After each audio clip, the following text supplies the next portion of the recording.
నమస్తే, welcome to reflection news. నేను శర్మ. ఎన్నికల సమయంలో ఏది చేసినా అది సెన్సేషనల్ అయిపోతుంది. ఎందుకు అట్లా కాచుకొని ఉంటారు ఒకళ్ళకొకళ్ళు.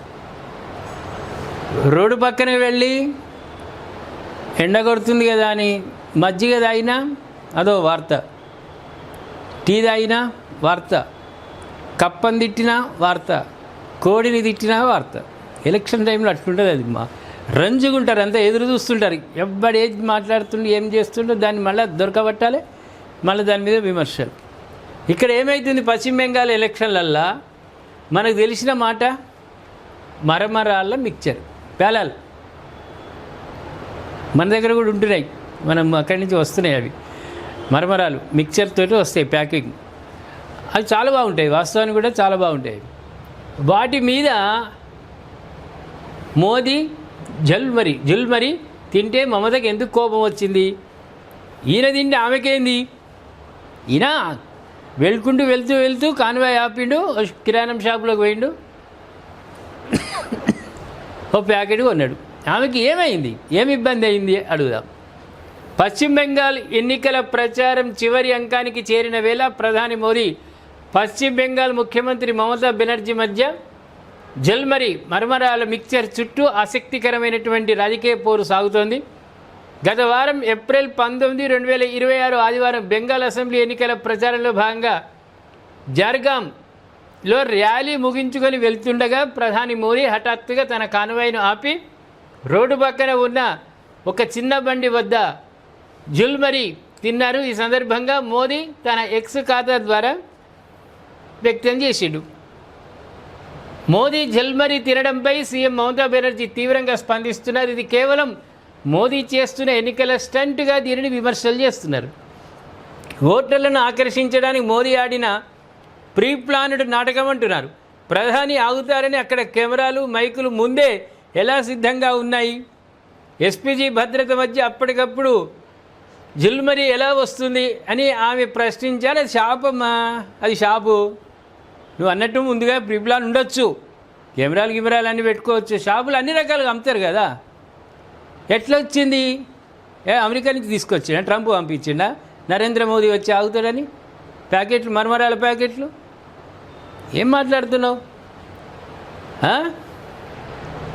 మైకులు ఇవి ఒప్పుకుందాంలే, ఆమె అన్నట్టు ముందుగా ప్రీ ప్లాన్ ఉన్నది, అక్కడ కెమెరాలు ఆగుతారు. ఎస్పీజీ వాళ్ళు కూడా చెప్పాలి, అంత దన్నుని ఆగమంటే ఆపరాళ్ళు. ప్రధాని మోదీ ఇక్కడ ఆగు అనగానే ఆగరు. అక్కడ మొదలు రక్షణ వ్యవస్థ సంబంధించినవి క్లియరెన్స్ ఉంటేనే ఆపుతారు. అక్కడ ఉండొచ్చు ప్రీ ప్లాన్. ప్యాకెట్లు ఎక్కడి నుంచి వచ్చినాయి అంటే ఎక్కడి నుంచి ఇస్తారు? పాకిస్తాన్ వాడు పంపిండా, లేకుంటే అమెరికా వాడు పంపిండా, రష్యా వాళ్ళు పంపిరా? ప్యాకెట్లు ఉండే ఇక్కడ ఇండియాలో దొరికాయా? షాపులో దొరికాయా?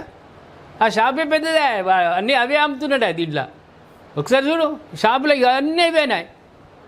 ఎట్లా వచ్చింది అంటే ఏం మాట్లాడుతావు? దాన్ని నేను ఖండిద్దాం. ఆగుడి ప్రీ ప్లాన్ ఉండొచ్చు, అంతేగాని ఎట్లా వచ్చిందంటే షాపులో ఉన్నాయి కాబట్టి ఇచ్చిండు. అదేవిధంగా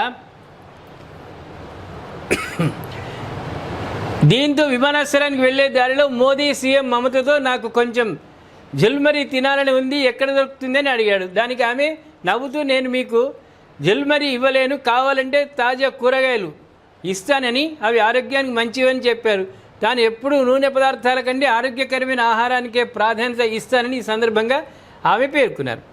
ఇక్కడ ఏంటంటే 2015 పశ్చిమ బెంగాల్ పర్యటనకు వెళ్ళినప్పుడు అధికారిక కార్యక్రమంలో పాల్గొన్న తర్వాత ప్రధాని మోదీ తిరుగు ప్రయాణంలో విమానాశ్రయంలో మమతా బెనర్జీతో అన్నాడు. ప్రోటోకాల్ ప్రకారం ఆమె వెల్కమ్ చెప్పాలి కాబట్టి.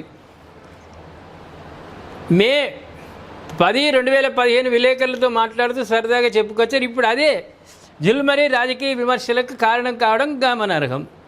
నువ్వు ఉన్న దగ్గర ఆయన తిన్నాడు, దాంట్లో తప్పేముంది? ఇలా ఉండగా పశ్చిమ బెంగాల్ రాష్ట్రంలో అసెంబ్లీ ఎన్నికలు ప్రస్తుతం జరుగుతున్నాయి. భారత ఎన్నికల సంఘం ప్రకటించిన షెడ్యూల్ ప్రకారం 294 నియోజకవర్గాలకు గాను 2 దశల్లో పోలింగ్ నిర్వహిస్తున్నారు. మొదటి దశ ఏప్రిల్ 23, 2026 గురువారం 5 అయిపోయింది. 152 స్థానాలకు పోలింగ్ ముగిసింది. రెండవ దశ 29, 2026 బుధవారం మిగిలిన 142 స్థానాలకు పోలింగ్ జరగనుంది.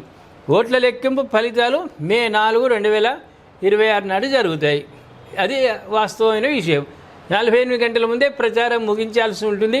4వ తేదీన ఎవరు పీఠాన్ని అధిరోహించుతున్నారు, ఎవరు ఇంటికి పోతారు అనేది మనకు స్పష్టంగా తెలుస్తుంది. ఒక విషయం ఏంటంటే గొప్పగా చెప్పుకోవాలి, 85% తమిళనాడులో జరిగితే 92% ఫస్ట్ పోలింగ్లో ఫస్ట్ విడతలో జరిగింది. మరి రెండో విడత 100% కావాలి. అక్కడనే కాదు, అన్ని రాష్ట్రాలల్లో, అన్ని మండలాలల్లో, అన్ని గ్రామాలల్లో ఎలక్షన్లలో థంపింగ్ మెజార్టీతో ఎవరు గెలిచినా సరే XYZ పక్క పెట్టుండి, కానీ ఓటింగ్ను వినియోగించుకునేటట్లు కావాలి. ప్రతి వాళ్ళు ఓట్లు పాల్గొనాలి, ఓటు వేయాలి. అది ధర్మం, మీరు ఇష్టమున్నోళ్ళకేయండి. అది మన ప్రజాస్వామ్యానికి ఒక పటిష్టమైనటువంటి పునాది. ఏమంటారు ప్రేక్షకులారా? ఈ మురుమురాల గురించి ఇద్దరి మధ్యలో జరుగుతున్నటువంటి దాని మీద మీరు కామెంట్ రూపంలో తెలియజేయండి. సబ్స్క్రైబ్ చేసుకోండి, షేర్ చేయండి.